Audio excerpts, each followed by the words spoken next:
Hello and welcome to this edition of DeFacto Review, a weekly roundup of the biggest stories shaping Mongolia this week. We're live at Facebook on V Television. You can follow the conversation on Twitter with hashtag DeFacto. Tweet us your views and we'll try to bring them on the show. Coming up in the program. Mongolian People's Party and Democrats to choose new leadership.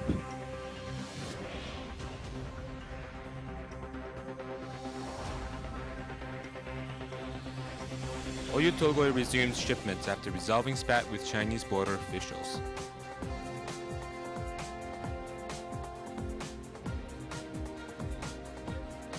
Mongolia plans to build oil refinery with $1 billion credit line from India.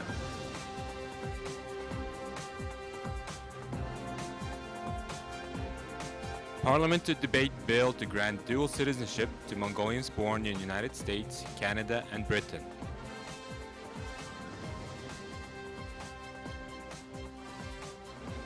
Mongolian gear featured as a gift for the wealthy and adventurous in Hollywood actress Gwyneth Paltrow's lifestyle magazine. Thank you for watching our lead story. The Democratic Party is in the midst of a nationwide election for the chairman position in the largest opposition party in government. Party members will cast their vote from the 21st of December until the 28th of January to decide between contenders J. Batsenden, L. Bold, S. Erden, and Elgon Tumor. Meanwhile, the Mongolian People's Party has confirmed D. Ahmadbayaskalan as its Secretary General on the 12th of December. So, Jargo, there was a devastating loss for the Democrats last June. We have only 9 seats for them currently. Given all of this, what characteristics do you think the new party chair has to have, and what should he be focusing on if he wants to continue to be a competitive political party? Well, first of all, now we have actually an updated version of information is Mr. Erden Bat, former Secretary General of the party, and Mr. Erden Batazandang, and Alteng Hoyak, former Prime Minister, and Gantumur, former Education Minister, are now registered finally as of 4 p.m. yesterday. Okay. One person, younger man, Chimit Dorj, was not registered due to fact that he had not checked in 200 million tugriks into the account of political party. So this selection is a lot based on also on the capacity of money, that not only you raise a fund, but as of yesterday, they had to put that money into the account. So you're saying there had to be an upfront payment of 200 million? Kind of, yes. And still this young man, Chimit Dorj, asked him, okay, I will raise now. He put 100 million, and he said another 100, I will do it after. Still, they did not allow him. It shows very strange fact that election of these leaders are also based on the money that they have. And now the young wing of the Democratic Party yesterday got so upset that on social media they have asked the other colleagues who is registered as a candidate for a leader of the Democratic Party to disclose their income, the bill of how they made this money. Yeah, okay. So it is not only for these candidates. In general, this is a big issue for 2 political parties in Mongolia. It shows that political parties, in particular in this case Democratic Party, has not been strengthened, has not been established as a political institutions. Because if it is political institutions, inclusive political institutions, it will be based on principles, right? Purposes, missions, and the way how to reach your missions should be clear for everybody, not depending on the income, money they bring to the party. So as institutions, again, it is still very much extractive institutions, unfortunately. In the same case with the ruling party, People's Party, which just finally that person to be General Secretary, And Mr. What's his name was? Amarbai Escalon. Yeah, Amarbai Escalon, who was the acting guy, Secretary General. Now he's finally approved. So now he's full Yeah, term. this is one thing that the conference, number 7th conference of the political party, had decided last week. Sure. But the most importantly, they have approved so-called economic renewal program, economic renaissance program, if you wish to translate. But unfortunately, this program is just show the level or the aim where they want to reach. There, for example, they say next year the growth rate will be 3, next one 5, that afterward in 2019 it will be 7, etc. But they said projects will be implemented, etc. But nothing is said about how it will be done. And that's the problem of Mongolian political parties' management. I mean, the way how they manage power. They say a lot of great things, a lot of the achievements. They say that this is our goal, that's our goal. If Mongolia had fulfilled or reached all this goal that our political parties, governments were putting, by now we could have a level of living as a Switzerland or something like this. So it's always now almost mostly failing in reaching those aims. Back to the Democratic Party that leaders money. Mr. Tsaran, who was the president chancellor, he said that he had stopped, he quitted that competition, in saying that, look, now the new rule is completely blocking the renewal of the political parties that the whole people, in particular the members, were expecting. Why? Because it says that now they have 180,000 members. Only 10% of them are paying tax fees. And only these 10% will be able to have a vote for new leaders. And now if 10%, it's only 1,000, the 5 candidates average 3,000, then the person who gets 4,000 votes by the members will be theoretically be ready to be a candidate for or the leader of the new, Democratic Party, and it's very small amount, and it again shows that the principal issue of the political party is not there among this political party. There is no internal democracy, no disclosure of financing of the party. That's the issue we see with the Democratic Party and People's Party. For the Democrats, I think what they're going to have to work on is a similar perception issue that the MPP had to before 2012. There was a lot of comments after the Mongolian People's Party was elected that they were the party of the young people somehow, which I thought was quite strange at the time, but it does show that the Democrats could focus on this perception of themselves going forward. And on the contrary, they have been just cut the youngest candidate for the leader of the party, yeah, on the purpose, and the younger wing, and there's not any more image of what you are saying, describing about the Democratic Party, unfortunately.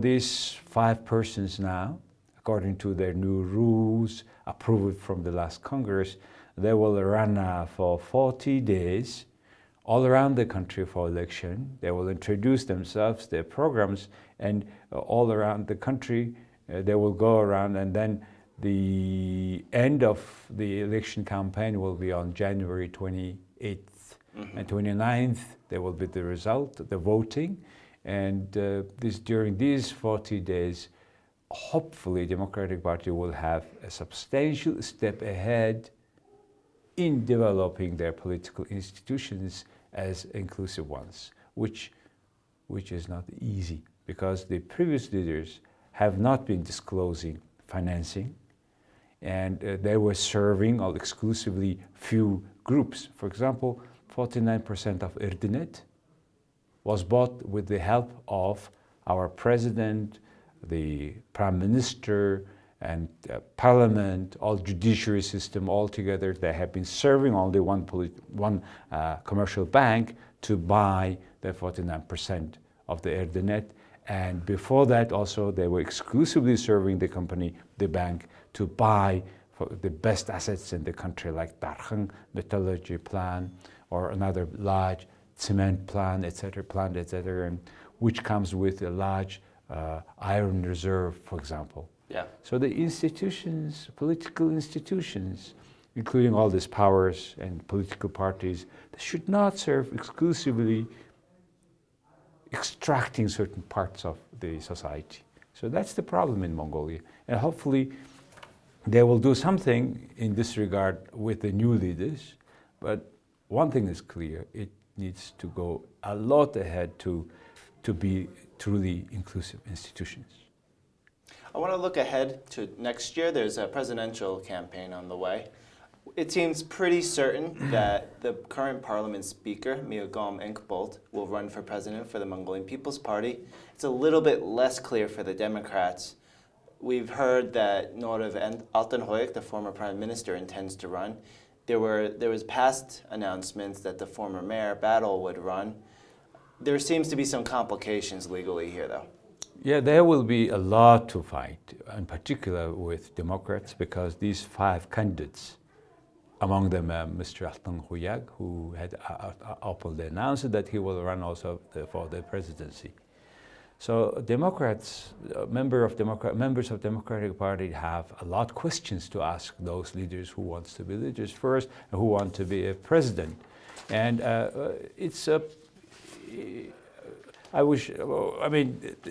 both political parties better to have kind of primary among their candidates before they go as a president candidate for president from their own political party.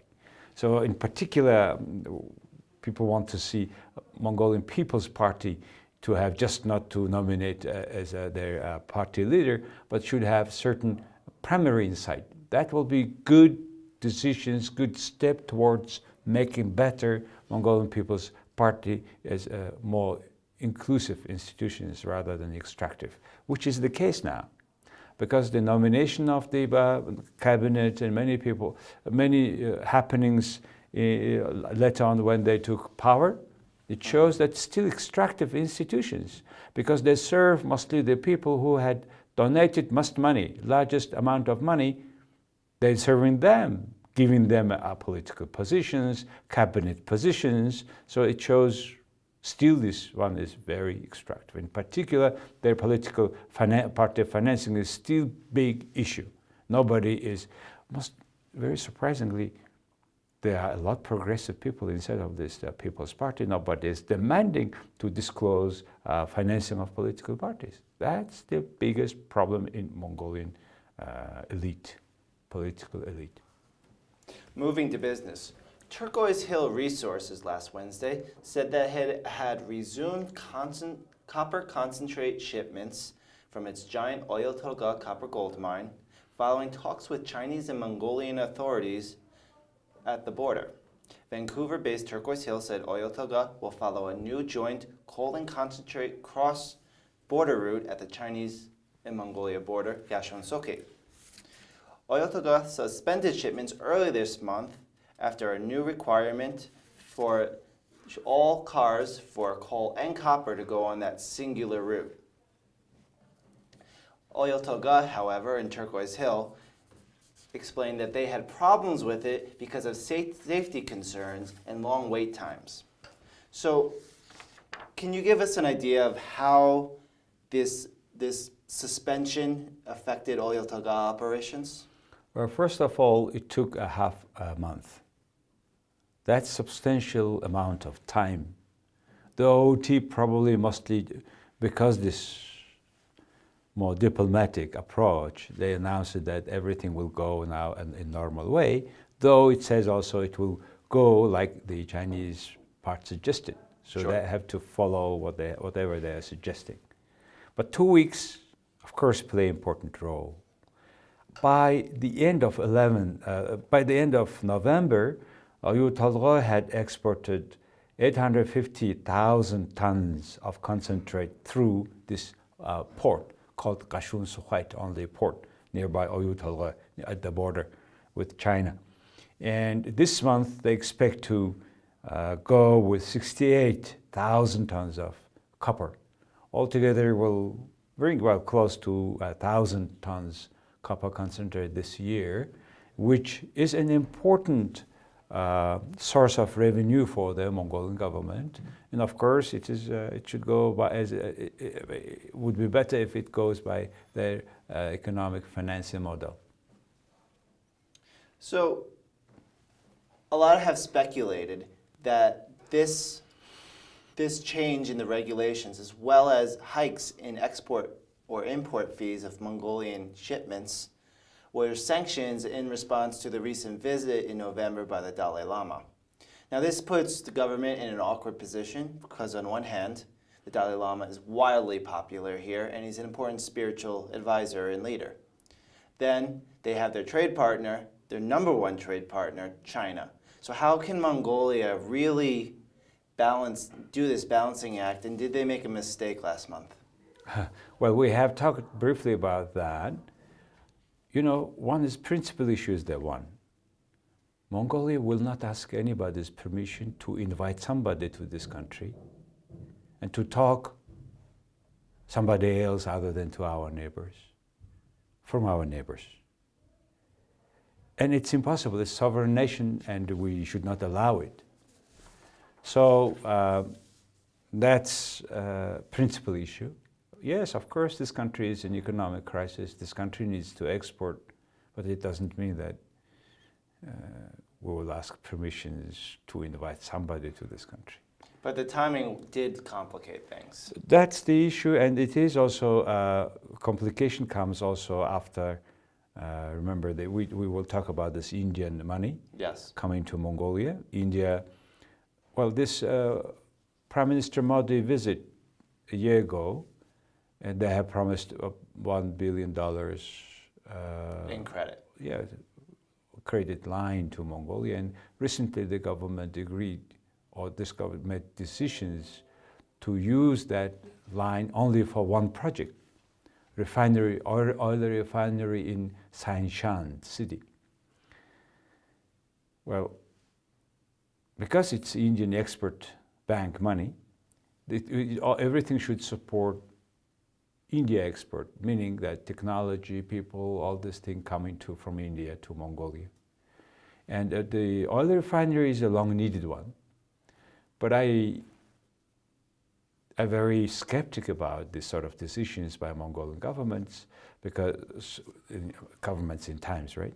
There were several decisions to make a refinery in Mongolia for the last 20 years, almost 10 or so oil refineries construction decisions which didn't work. But this time, hopefully it will work because it is backed by $1 billion from India. And in that connection of this Modi dialogue in India, our ambassador was, as we have talked last time, our ambassador had announced in New Delhi that at the time when China is making blocking our foreign trade, India should raise their voice.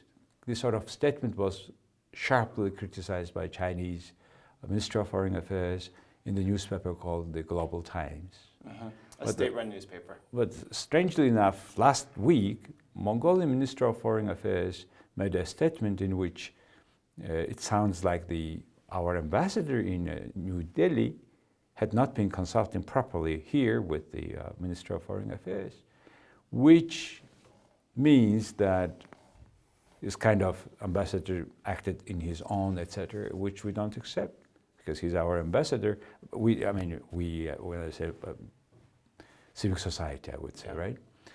Ordinary Mongolians will not accept that, because in fact, to talk to somebody, to a third country, about money, whatever, so we should not ask permission from China, either Russia. That's clear. So unfortunately, this sort of statement was made. On this refinery, well, we're going to get to that. Okay. So don't get ahead of ourselves. Okay. So yeah, let's move on to that. Okay. India is another country with shaky relations with China, but now it's helping Mongolia on its journey to energy independence. Mongolia is planning to use a $1 billion credit line from India to build an oil refinery at Sanchan-som, Dornogobi-Imek. Planners have projected sales of $1.2 billion and net profits of $43 million from the plant. India first offered this credit line from the Export-Import Bank of India during the last visit of President Narendra Modi in 2015. This credit line does have stipulations that it must be used for Indian labor and products. So we got a little bit into this. Can you give us some details on what this oil refinery can do for Mongolia and why it's so important to Mongolia to have this energy independence from its neighbors? Oil refinery is long-time waited project. Mongolians cannot wait for that. The reason is almost 20 to 30% of our export earnings we spend for purchasing oil products from Russia. So 30% of whatever we earn goes to Russia, and with the fuel, we just use it, just burning. In particular, in Ulaanbaatar city, in big jam, every car is, I think, half of the Mongolian oil using for nothing, except polluting the air, which is so much polluted anyway that now we have a lot of problems with the children dying from this air pollution. So a refinery is the must. But the issue is now, yet Mongolia is exporting crude oil from Eastern Mongolia, Dornogobi-Imek to China. Will they bring that crude oil to, will they have a contract? Will they come to the refinery is second issue. Hopefully they will do, because it will be cheaper for them to transport. So that's the situation, and hopefully this refinery will finally go. So you talked a little bit about what India had to say about the Dalai Lama. Do you think having India as a partner for this project will complicate Mongolia's relationship with China? Well, there was such a statement as I described 2 minutes ago.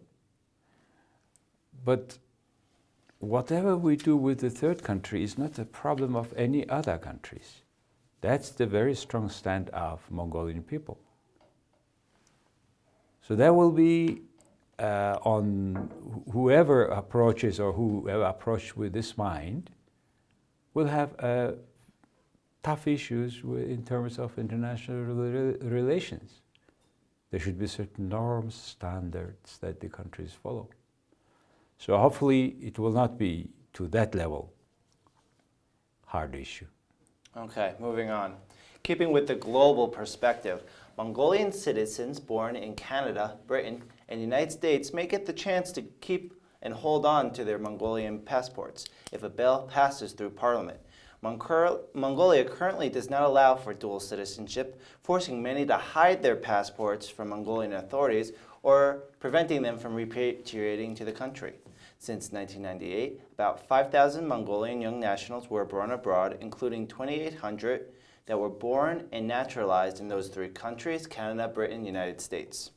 So why do you think Mongolia never before allowed for this dual citizenship, more than one passport? Well, this is a very key issue. I think, first of all, also electorate on the one side. On the other side, it's a very small country, 3 million people, and then yet we have over 100,000 people living abroad. And now we talk about this 5,000 children who were born from Mongolian father, and Mongolian citizen father, Mongolian citizen mother. Only 5, and we are talking about the double citizenship with only 3 countries, which allows children to have double citizenship: Britain, Canada, and the U.S. But when the child comes to 18 years old, when grown up legally, then they have to make a choice. Why? Because when grown up, it's already not children, right? Grown up, they will have 3 issues at least. Military issue. In Mongolia, they have to serve the army. And it's tax issue. which is very sensitive for these three countries. And the third issue is voting rights. And the fourth is, can they work for public office? So this sort of issues to be worked on. And I think it's just one idea, opening the box, and now they have to fix this sort of issues. What if this citizen, double citizen, then they decide to be a Mongolian citizen? What is it with Americans? On all these issues. So I think that's a good gesture, though it's difficult gesture from many perspectives. But it's important decisions for small country like Mongolia, 3 million.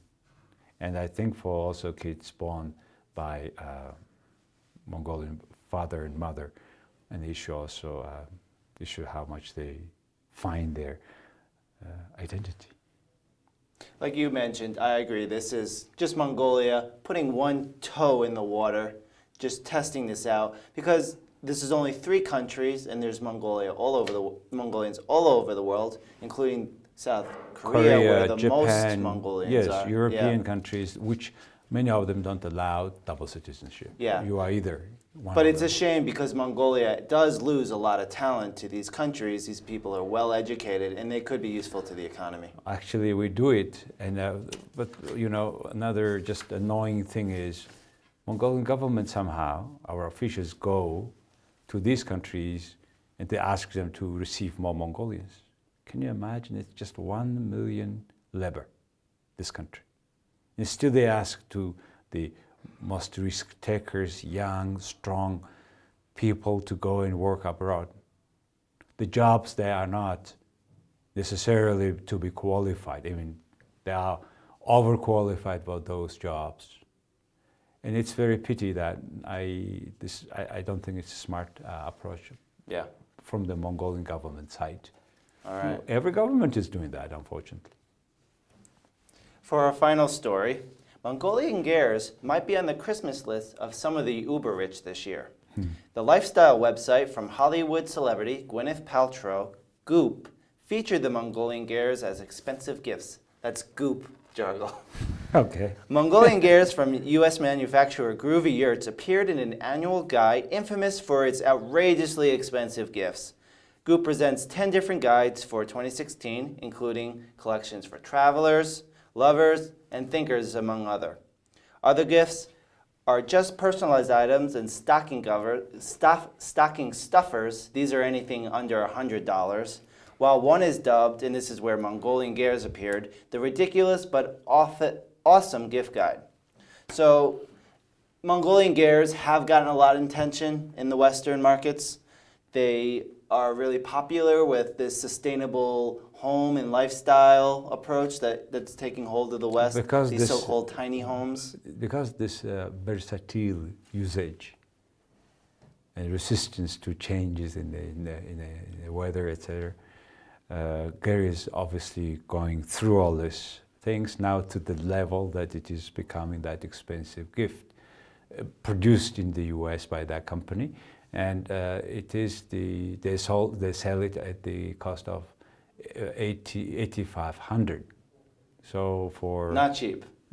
for these people to, it's okay for those who can afford it. But the good thing is for Mongolia, you know, anything like promoted by Hollywood stars, like of the size stars, and it's always very helpful for tourism from abroad to that country. And I hope Mongolia will have more attention and exposure for that, because of that. And hopefully we will be more ready to serve more people. Unfortunately, we are not, because our national airline is a state-owned airline, and they fly when they want, and they don't fly where they don't want to fly, unfortunately. And there's a lot of things to be made in domestic, with the connection with domestic flights, good services, truly introducing Mongolian nomadic culture. We talk a lot on that, but final results still to go, still to reach. So hopefully it will be good step towards better tourism in Mongolia. We'll let you have the final word there. We hope our briefings this evening give you a head start as you enter the work week. Any final thoughts? Thank you very much for watching us. It was on, as usual before, it is on Facebook Live, and from tomorrow it will be on jargaldefacto.com website. Thank you very much for watching, and have a good evening. Good night, Ulaanbaatar.